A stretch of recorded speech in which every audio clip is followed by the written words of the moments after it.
Halo semuanya, kali ini kita akan menjawab soal analogi lagi yang berjumlah 3 soal yang akan dimulai dari nomor 46, 47, dan 48. Oke, jadi di sini dikatakan bahwa api itu merupakan sumber panas.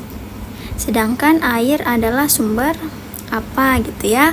Jadi kita perlu mencari jawaban yang sesuai dengan maksud dari si air ini, sebagaimana api yang merupakan sumber dari panas kayak gitu. Jadi di sini ada 4 pilihan jawaban. Mari kita mulai menjawab dari pilihan A. Yang pertama ada dingin. Air adalah sumber dingin. Ini enggak ya teman-teman. Jadi memang soal analogi itu membutuhkan logika atau pengetahuan umum. Kemudian lanjut lagi kelembaban. Nah, enggak juga ya teman-teman, air itu bukan juga sebagai satu-satunya sumber kelembaban. Kemudian lanjut lagi, air merupakan sumber energi. Nah, memang kita bisa menghasilkan energi dari air, misalnya kincir air, kincir angin yang bisa menghasilkan listrik itu. Tapi secara umum gitu ya, kita tidak hanya mengetahui bahwasanya si air ini merupakan sumber energi, karena ada banyak sekali sumber energi lain yang lebih umum gitu daripada air, sehingga C ini bisa menjadi pilihan jawaban. Jadi kita tandai saja dulu, tapi belum menjadi jawaban yang benar karena masih ada satu pilihan jawaban. Oke, jadi di sini yang terakhir adalah sumber kehidupan. Nah, jadi pilihan D ini benar banget ya teman-teman. Air itu merupakan sumber dari kehidupan karena air itu merupakan komponen utama dalam keberlangsungan kehidupan manusia gitu. Jadi kita membutuhkan air untuk minum, air untuk memasak, air untuk mencuci dan sebagainya, sehingga bisa dikatakan bahwasanya si air ini merupakan sumber kehidupan. Sebagian besar bumi ini juga diisi oleh air gitu ya. Jadi pilihan D ini merupakan pilihan yang tepat untuk soal nomor 46 gitu ya teman-teman. Oke, kita lanjut lagi ke soal berikutnya.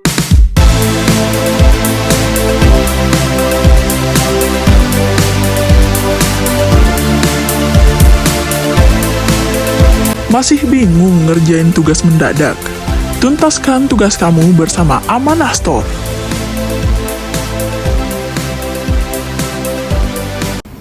Nah, di soal nomor 47 misalnya ya, jadi di soal nomor 47 itu dikatakan bahwa pohon adalah tumbuhan yang tinggi dan berakar, sedangkan rumput adalah tumbuhan yang apa kayak gitu. Jadi di sini ada 4 pilihan juga, maka kita perlu mencari pilihan jawaban yang paling benar di antara keempat ini. Jadi jika pohon itu merupakan tumbuhan yang tinggi dan berakar, maka rumput ini merupakan tumbuhan yang apa gitu. Jadi mari kita mulai jawab dari bagian A, berbunga. Apakah rumput itu merupakan tumbuhan yang berbunga? Enggak ya teman-teman, rumput justru bentuknya sangat sederhana sekali gitu, kayak gini misalnya, yang sering kita temui gitu di lapangan, atau rumput-rumput yang tumbuh liar, sehingga pilihan A ini kurang cocok dengan soal yang ditanyakan. Kemudian lanjut lagi, berdaun lebar. Nah, enggak juga ya teman-teman, seperti gambar ini si rumput ini daunnya enggak lebar sama sekali ya teman-teman, justru tipis dan kecil. Jadi bagian B juga masih belum tepat. Kemudian C, merambat akarnya ya bisa jadi, tapi akar dari rumput ini sangat kecil sekali teman-teman. Jadi kalau dikatakan tumbuhan yang merambat juga enggak gitu ya, kecuali pohon bambu mungkin itu baru akarnya merambat kemana-mana gitu, sehingga pilihan C juga masih kurang tepat. Kemudian tumbuhan yang rendah, nah ini bisa menjadi pilihan jawaban karena memang rumput itu memiliki hubungan analogi dengan tumbuhan yang rendah, karena rumput umumnya itu memiliki batang yang pendek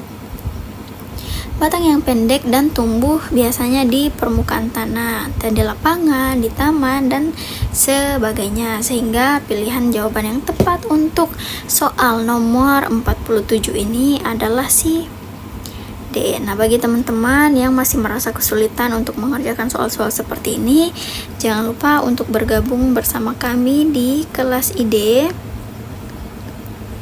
karena teman-teman akan mendapatkan pembahasan soal dari soal yang teman-teman kerjakan. Kemudian teman-teman akan merasakan simulasi mengerjakan soal yang disertai dengan batas waktu tertentu, sehingga tentu teman-teman bisa mengetahui sejauh mana kemampuan teman-teman dalam menjawab soal dan bisa mengatur strategi agar waktu yang diberikan itu cukup bagi teman-teman menyelesaikan soal tersebut. Nah, ketika teman-teman ini mau melakukan pembayaran, jangan lupa untuk memasukkan kode Mars ASN. Jadi ketika teman-teman memasukkan kode ini, maka teman-teman akan mendapatkan potongan harga gitu ya. Oke, teman-teman, mari kita lanjut ke soal yang terakhir. Oke, jadi di sini di nomor terakhir yaitu 48 ya, teman-teman.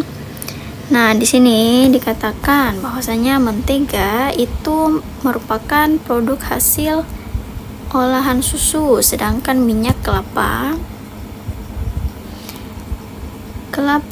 adalah produk hasil olahan apa gitu ya. Jadi sama seperti soal-soal sebelumnya, ada 4 pilihan jawaban. Jadi mari kita mulai jawab. Jadi yang A itu buah.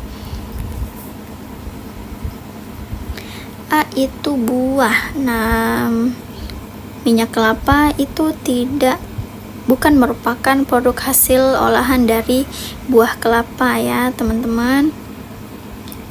Justru ya kalau yang dari buah atau isinya si kelapa itu berupa santan ya. Santan yang bisa menjadi santan ketika isinya itu diparut kemudian diperas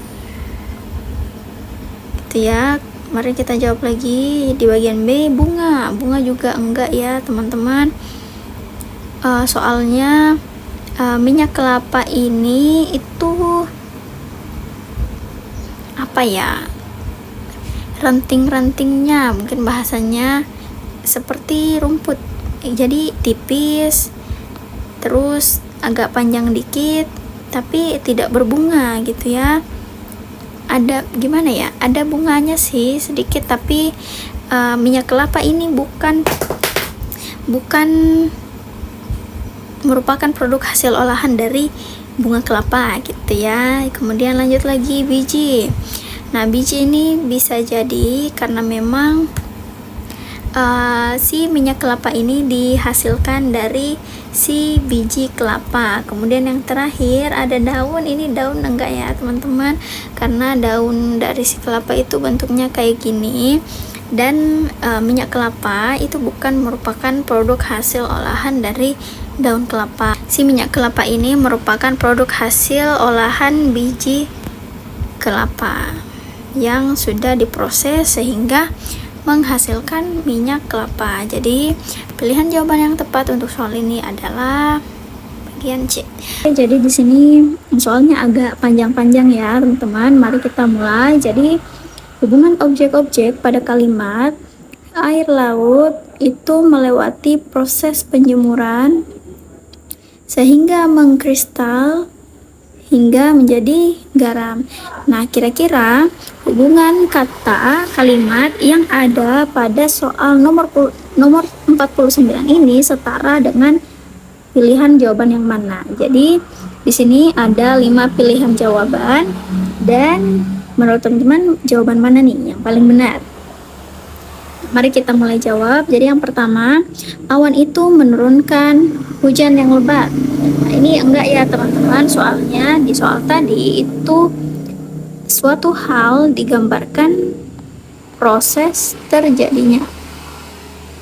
Sedangkan di pilihan A ini itu tidak ada proses terjadinya hujan tersebut. Jadi pilihan A bukan merupakan jawaban yang benar. Kemudian lanjut lagi, di pilihan jawaban B, pohon karet menghasilkan getah yang banyak manfaatnya. Ini enggak juga ya teman-teman, karena lagi-lagi sesuai dengan pola yang ada pada kalimat analogi ini, maka kita perlu menemukan kalimat yang mempunyai proses ya.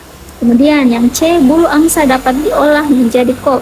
Nah, ini bisa jadi karena memang bulu angsa itu dapat diolah menjadi kok, sebagaimana si air laut ini bisa menjadi garam setelah melalui sebuah proses kayak gitu ya. Kemudian di bagian D, cumi-cumi menyemprotkan tinta untuk melindungi diri. Nah, ini menggambarkan sebuah proses juga, kita tandai saja. Kemudian pohon sangat penting untuk dijaga karena dapat menghasilkan oksigen. Nah, ini enggak ya teman-teman. Kemudian, jadi di sini ada 2 pilihan jawaban yang kemungkinan benar, tapi kita perlu melihat ke kalimatnya lagi, bahwasanya untuk air laut ini bisa menjadi garam itu melalui sebuah proses yang dilakukan oleh manusia, yang dimana si air laut ini dilakukan proses penjemuran sehingga menjadi garam. Kemudian bulu angsa ini bisa menjadi kok setelah diproses, diolah gitu ya oleh manusia. Sedangkan di bagian D ini, cumi-cumi menyemprotkan tinta itu merupakan sebuah hal alamiah yang sebagai bentuk perlindungan diri dari si cumi-cumi ini. Jadi cumi-cumi tidak membutuhkan peran atau proses dari manusia untuk melindungi diri gitu ya. Jadi pilihan jawaban yang paling tepat adalah bagian C, bulu angsa yang dapat diolah menjadi kok. Meskipun kalimat ini tidak memberikan atau menguraikan seperti apa proses sehingga bulu angsa ini bisa menjadi kok. Oke, kita lanjut lagi ke soal berikutnya.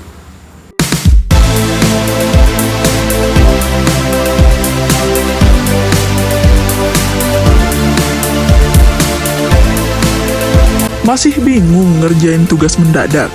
Tuntaskan tugas kamu bersama Amanah Store. Nah, di soal nomor 50 ini, hubungan objek pada kalimat telepon genggam itu membutuhkan baterai. Nah, berarti kita perlu mencari sebuah benda dan sumber energinya. Kayak gitu ya teman-teman. Jadi telepon genggam ini merupakan bendanya, kemudian si baterai ini merupakan sumber energinya. Jadi ada 5 pilihan jawaban. Mari kita mulai dari yang pertama. Di bagian A, laptop membutuhkan charger. Jadi laptop ini sudah betul merupakan sebuah benda. Oke, kita tandai dulu kata pertama. Laptop benda, oke. Televisi benda, oke. Sepeda motor, oke, benda. Kemudian mobil juga merupakan benda. Kereta api juga merupakan benda. Nah, berarti yang kita cari ini sisa yang kata-kata terakhirnya gitu ya teman-teman. Di bagian A, laptop membutuhkan charger. Jadi charger ini hanya merupakan sebuah benda untuk mengisi daya si laptop, tapi bukan merupakan sumber energi dari si laptop ini. Artinya laptop masih bisa menyala meskipun tidak menggunakan charger. Jadi dari analogi ini kita perlu mengetahui bahwasanya yang ada pada kalimat ini merupakan hal mutlak yang dibutuhkan oleh benda ini gitu ya. Jadi di bagian A, charger ini masih kurang tepat. Kemudian lanjut lagi, B. Televisi dioperasikan menggunakan remote. Ya, memang benar sih ya kalimatnya, hanya saja lagi-lagi yang kita cari adalah benda dan sumber energinya, sedangkan remote ini merupakan sebuah perangkat yang bisa membantu kita menggunakan si televisi tersebut, sehingga si bagian B ini juga masih kurang tepat.